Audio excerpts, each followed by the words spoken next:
Correcteur News TV, Awande correction, il y a News tout. Donc, Awande, on assure quoi. Suivez. Correcteur News TV pour avoir toutes les informations crédibles et fiables.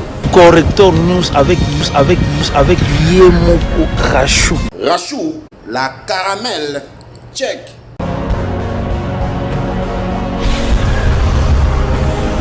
Un Congo fort et prospère. Avec SID, C'est possible, c'est possible, c'est possible. Congo et Kolobo. Moko, Congo et Kolobo. moko, Congo et Kolobo. moko, moko, moko. Merci beaucoup, monsieur le modérateur, pour la parole. Monsieur le président élu, chers membres, madame la vice-présidente, chers membres du bureau national, chers Banamboka, distingués invités,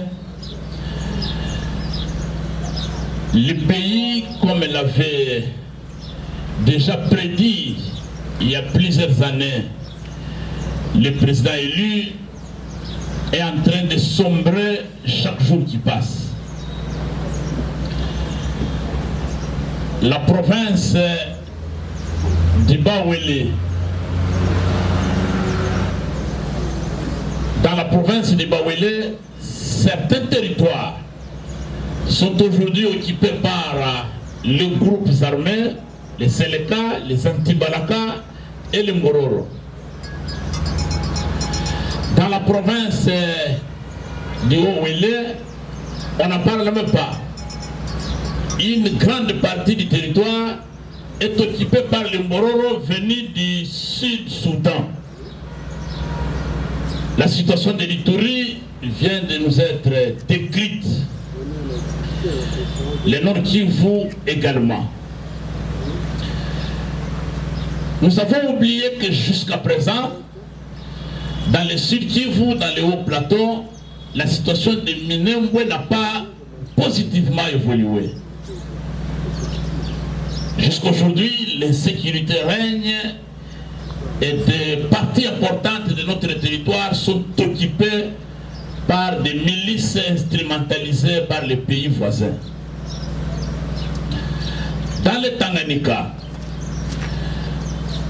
nous avons suivi ici l'exposé de notre camarade Bienvenu Matondo et la situation reste inchangée. Les tribus Toa et Bantou s'affrontent et l'insécurité est totale. Nous avons vécu ici le phénomène Kamwena Sapou dans le Grand Kassai, au centre de notre territoire, de notre pays. Les gens se sont coupés de tête. Et comme si tout cela ne suffisait pas, aujourd'hui c'est à la porte de Kinshasa, dans le Mayindombe à Kwamout.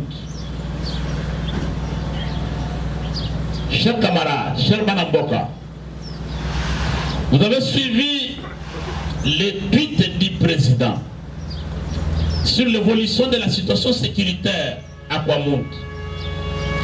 La situation se dégrade chaque jour qui passe. Et le président élu s'interroge.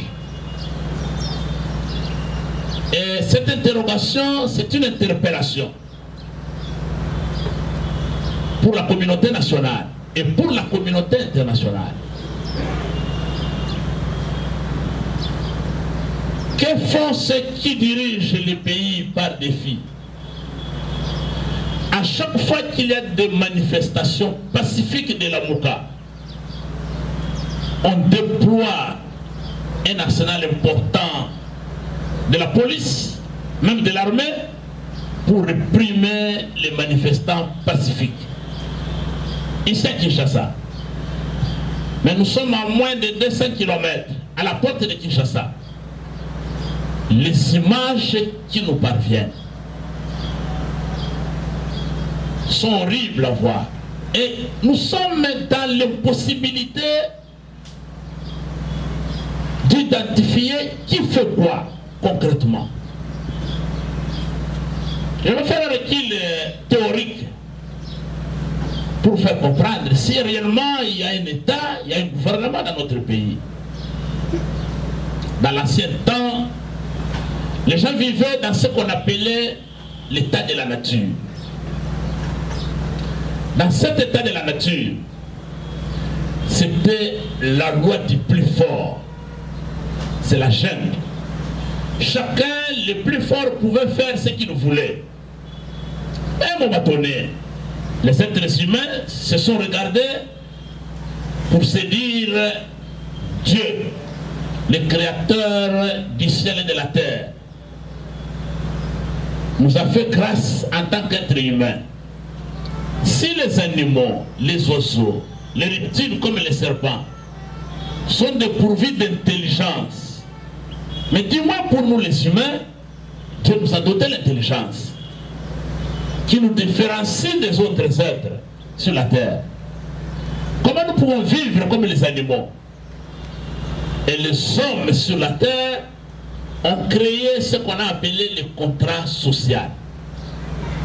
Chacun a accepté volontairement de renoncer à sa force physique individuelle pour se confier à une institution supérieure, à un être supérieur.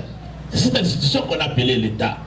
Et depuis lors, selon les théoriciens de l'État, l'État a eu comme mission de sécuriser les personnes et leurs biens, sans distinction de tribu, sans distinction de religion, ni d'appartenance politique. Et c'est pourquoi les principales missions régaliennes de l'État, c'est assurer la protection de l'intégrité territoriale contre les menaces extérieures et pacifier l'intérieur du pays en sécurisant les personnes et leurs biens. Mais si aujourd'hui, à quelques mètres de la capitale, siègent des institutions, avec les représentations diplomatiques, le gouvernement congolais qui dirige le pays par défi, si aujourd'hui ce gouvernement est incapable de dépêcher les instruments qui appliquent les prérogatives de la puissance publique, juste pour savoir qu'est-ce qui se passe réellement. Parmi les services qui ont la mission d'assurer la sécurité des personnes et de leurs biens, nous avons les services d'intelligence. Et parmi les services d'intelligence, vous avez l'Agence nationale de renseignement dans notre pays, l'ANR. Vous avez la police spéciale qui est en civil. Vous avez la police militaire. Vous avez les renseignements militaires plutôt, ce que vous appelez des MEP, qui sont civils. Comment on n'arrive pas à déployer dans la partie où les atrocités sont commises, comment on n'arrive pas à déployer les services de renseignement comme ça se fait dans tous les pays du monde avant toute opération militaire, pour arriver à identifier qu'est-ce qui se passe réellement. Les images circulent dans tous les sens, atroces et difficiles à regarder. Ces images proviennent réellement de Kwamout. Et si réellement ces images nous viennent de là, comment on peut accepter une telle atrocité humaine à quelques kilomètres de Kinshasa? Donc, chers camarades, nous sommes livrés à la loi de la sélection naturelle. Sans protection d'un quelconque gouvernement, l'État est totalement absent, inexistant. La fois passée, nous sommes demandés tous d'être vigilants, de ne pas tomber dans les pièges de la stigmatisation, de ne pas tomber dans le piège de ceux qui distillent le venin de la division. Le pays est en train d'imploser et les choses se dégradent et tout le monde croise les bras et la jouissance au sommet de l'État est totale. Voilà, chers camarades, la situation qui nous inquiète et le président élu, chaque jour qui passe, hausse le ton, interpelle la communauté nationale, la communauté internationale, tous ceux qui peuvent avoir le pouvoir d'agir. Les camarades qui étaient venus ici, Timothée Boke, le secrétaire exécutif provincial de notre parti d'Allemagne-Don, nous a décrit la situation. L'équipe gouvernementale qui était descendue, qui s'est arrêtée dans la cité de Kwamoun, n'est pas arrivée dans des zones où les atrocités se commettent. Et nous attendons par la voie des ondes des propos qui ne sont pas de nature. Des propos tenus par des responsables gouvernementaux qui ne sont pas de nature à encourager la cohésion entre les tribus. Et nous prenons à témoin la communauté nationale et la communauté internationale que Kinshasa est menacée. Les gens qui quittent les territoires, qui viennent à Kinshasa, il n'y a même pas de dispositif pour contrôler qui entre. Qui entre avec quoi? Et nous risquons de nous retrouver un matin à Kinshasa, on vous dit que Kinshasa est assiégé, les gens sont en train de s'entretuer, et avec la situation démographique de Kinshasa, ça va être une catastrophe humaine incontrôlable. Voilà, chers amis, je vais pouvoir m'arrêter là, et nous attendons vos questions, les commentaires, les gens qui ont des informations supplémentaires pour enrichir les débats d'aujourd'hui. Je vous remercie. Tiens, batombokelaka Satana. Na mangomba, Satana za moto abebisaka vie ya moto. Espoir tozota tozobundisa Satana ndenge futo bundisa ndeko Chilombo. Parce que aza moto amala moté. Tango bato ba ko bunda, yo ba ke zo sommet. Mais moto zo sommet, ozota makamele ka simate. Tango bato so ba ko bela na mboko, ozo comprendre te. Mais ndeko na ngai ekozala pasi pe mawa. Soki lelo tozobate ndeko Chilombo tokoli na yawa na limete na bakomba tout ya pape tie nazalaka tango azomona biloko ndeko Chilombo na kosenga na peuple congolais soki ndeko Chilombo azala makasi te vrome asa la démission po soki ezalaki ngai tigre na kotika na ko sacrifier milimo ya ba congolais belete likola moto moko lelo tozoka chaque jour bandeko na biso bazokufa chaque jour soko ki bandeko bazokufa kote ki bato ba okabola mbongo bato ba kokufa kuna kote bato ba okabola mbongo mais tozokende wapi mokolo moko te toyoki na kati ya mboka na biso Kongo ete ndeko Chilombo atali tobima na presse tokomona bandeko na biso baveugle nde bazotepatepa cas social vient du mot société. Société c'est ensemble les deux ou plusieurs personnes. Mais ndeko Chilombo est-ce que bolimbisa nga bandeko na ngai moto o azali na mayela bo moto o alekaka na bande à l'école quand même aide loko babengi social. Comment on dirige tout le cas bato mais ozala makasi ya komema bango te déposer. Mais tozo kende tu wapi? Tango tozo tala tanga na biso ezo kende. Ndeko nanga au village ya Suka. Autorité tozo kana mangomba pona kobenga na Satana.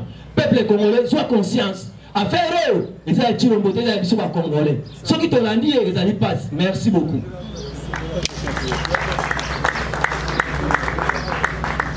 Voilà une autre personne des affaires sociales, le ministre de la Justice.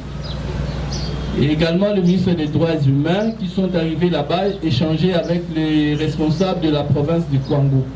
Alors lorsque vous affirmez que le gouvernement ne fait rien, quelles sont les informations que vous détenez qui affirment, qui attestent que le gouvernement ne fait rien? Parce que nous avons évidemment vu tous ces trois responsables à Kwango échanger avec le responsable du gouvernement provincial. Je reviens également sur la question de Bunagana. Précisément sur la question de déploiement de forces de l'EAC. Nous avons suivi sur les ondes que le Rwanda finalement va également dépêcher ses troupes au Congo comme les autres nations membres de l'EAC. Et quelles sont les informations que vous détenez aussi à ce sujet? Nous voulons avoir plus d'éclaircissement. Merci. Une question en plus, plutôt une observation et une suggestion. L'observation, c'est que, au regard de tout ce qu'on vient de nous exposer par le camarade Luc, le secrétaire général, il n'est plus à démontrer qu'au stade actuel, la RDC est un État défaillant. Et s'il faudrait même aller un peu plus loin, qu'est-ce qu'on entend par État défaillant? C'est-à-dire un État qui est incapable d'assurer une justice pour tous, un État incapable de maîtriser les conflits entre les ethnies, un État incapable même d'assurer le minimum possible. Donc, je crois qu'à ce stade, sans être conférencier du jour, notre camarade qui vient de poser la question peut bien comprendre que lorsqu'on ne sait pas doter l'armée des moyens conséquents, lorsqu'on détourne l'argent, les soldes des militaires, et qu'au sommet de l'État, c'est celui-là qui exerce la fonction du chef de l'État qui s'en plaint, qui dit devant les généraux que jamais il n'y a personne qui a déjà dépensé autant de moyens comme moi. Mais est-ce qu'un chef de l'État est là pour se plaindre ou bien pour agir avec tous les instruments de l'État qu'il a? Donc ça, c'était une observation. Au niveau des suggestions, je loue bien cette initiative du parti qui consiste à nous réunir afin d'avoir la matière. Mais vous savez, la force de la pédagogie, c'est entre autres les programmes. Nous avons un bon programme, la matière est là. Les professeurs sont bien équipés parce que ce sont des messieurs qui maîtrisent la matière. Mais je voudrais qu'à la longue, on puisse nous amener une carte géographique. Ce n'est pas correct, ce n'est pas facilement assimilable. Lorsqu'on vous explique Irubu, Irengeti, Djougou, comme ça en tête, c'est bon pour celui qui enseigne, mais ce n'est pas facile. Parce que les pédagogues définissent apprendre comme modifier ou acquérir de nouvelles habitudes avec la volonté de l'apprenant. Donc il faudrait qu'à la fin de la formation, il y ait des objectifs. Il n'y a pas d'enseignement sans objectif. Un enseignement prévoit des objectifs. Par exemple, il faudrait qu'à la fin de la formation, l'étudiant soit capable de 1, 2, 3, 4. Mais comment serons-nous capables lorsque nous n'avons pas la maîtrise même des sites géographiques? Je dis et je vous remercie. Merci beaucoup, chers camarades. Vous posez la question de savoir qu'est-ce qui atteste que rien n'est fait alors que les responsables gouvernementaux étaient sur place. La réponse nous a été donnée par Timothée Bocquet, responsable du parti d'Allemagne Dombe. Il nous a dit clairement que ceux qui sont descendus ne sont pas arrivés sur les lieux de théâtre des atrocités. Là où les crimes se commettent, là où les gens s'entretuent. Ils se sont arrêtés dans la cité de Kwamout et ils sont rentrés. La preuve est que vous avez suivi les responsables du gouvernement qui sont allés rencontrer une autre partie en conflit dans la ville de Kenge. Est-ce que c'est là où se déroulent les atrocités? C'est pas possible. Le camarade Valérie Mpoy vient de nous le dire. L'État congolais, avec ce gouvernement illégitime, est en faillite. Et si on ne prend pas, on ne fait pas attention, il sera bientôt mis en liquidation. C'est la raison pour laquelle nous devons nous mobiliser. Mais on s'est posé la question. Si quelque chose était fait, mais pourquoi les atrocités continuent? Pourquoi on continue à enregistrer des blessés, les morts? Jusque ce matin, les images qui circulent sont horribles. Mais pourquoi ce flou artistique par rapport à la situation réelle sur le terrain demeure? Nous parlons bien des services d'intelligence. Le camarade Didier vient de nous en parler. Est-ce que c'est parce que les services ne sont pas bien payés ou tout simplement parce que C'est une situation qui est en train d'être entretenue pour des objectifs politiques. Voilà, donc, la situation est inquiétante, elle se dégrade chaque jour qui passe, et les interrogations se multiplient, et nous avons des raisons de nous inquiéter et d'alerter la communauté nationale et internationale. Moi, c'est pas tellement une question, j'aimerais juste tirer votre attention pour notre ami qui a posé la question sur Kwamut. En août 2016, M. Jean Prince, qui a pris le nom de Kamona Sampou, a été tué au Kasaï. C'est les débuts de l'histoire. Un mois après, les massacres ont commencé. On est en août 2016. Il y a eu glissement, bien sûr. Mais le haut de massacre, c'est entre septembre 2016 jusqu'en 2017. Et 2018, c'était l'année électorale. On va dire ça comme ça. Là, on est à une année des élections. On a un flou artistique sur ce qui a réellement déclenché la situation qui se passe juste ici à côté. Je vous fais le lien entre Kasaï et les Grands Bandous dans son ensemble, qui est à quelques kilomètres de Kinshasa. Et là, le massacre commence. Nous devons faire très attention. Ces régimes, le régime géniteur de ces régimes, avait opéré aussi même flou artistique au début du massacre de Kamona Sampou. Ce régime qui est le fils de ces régimes ou la continuité du régime qui est passé, opère à peu près le même flou artistique. Mais il y a des morts. Je ne dis pas que c'est le même conflit, je ne dis pas que c'est la même méthode. Mais je dis que le parallélisme peut être fait en termes de morts, des massacres des gens qui ont toujours vécu en paix et en intelligence. Et nous devrions commencer à faire des parallélismes intelligents à l'intérieur. C'est tout ce que j'allais vous dire pour interpeller un tout petit peu votre conscience. Merci beaucoup. Merci, camarade.